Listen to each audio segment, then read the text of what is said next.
Two Cities was an album that started 4.5 years ago in Buffalo, New York, and it was going to be a single album, which originally was going to be entitled Chasing the Wind, which is a song that I wrote out of the Bible book of Ecclesiastes. When I got started in Buffalo, I had no idea how many songs I was going to be recording, but by the end of November of 2007, I already put together 31 tracks in Buffalo.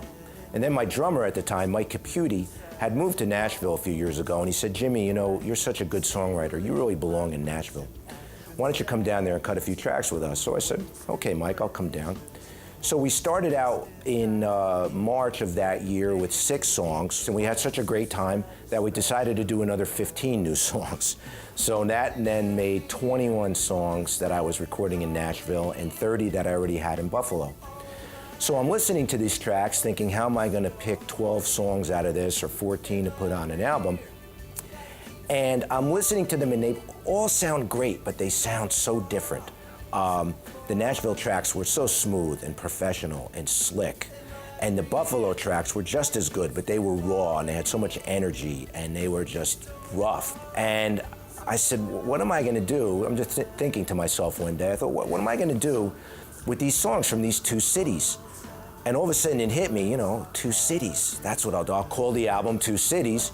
I'll make it a double album because I sure have enough songs for it. And one CD will be, you know, just 2 Cities Nashville, and the other CD will be 2 Cities Buffalo. And that's how it worked out. It made the project much longer, but I'm real happy with how it turned out.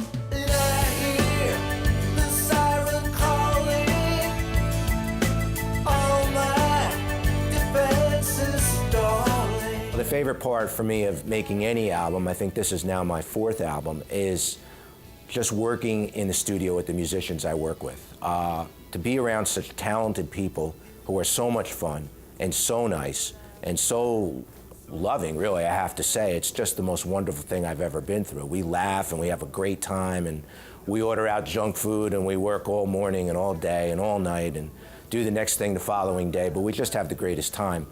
I mean, I've never experienced anything like it.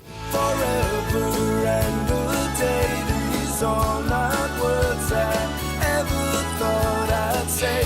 Forever and a day. Forever and a Day video was a lot of fun because I had worked previously with Annie Hirschman and Shannara Wolf, the actress and actor from Katydid. And so it was like kind of a homecoming. Everybody that worked on Katydid also worked on Forever and a Day. So that was a lot of fun. The performance shots in that big hall were quite a bit of fun for me because I had never done anything like that before.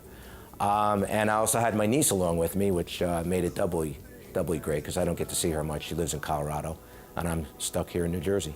I wish you peace, I wish you love, I wish you blessings from above. I don't play live nearly as much as most artists do because first of all, pretty much just personality-wise, I'm a homebody.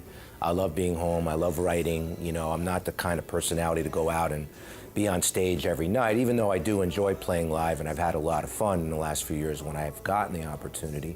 The other reason is I have a family. I have a wife and children.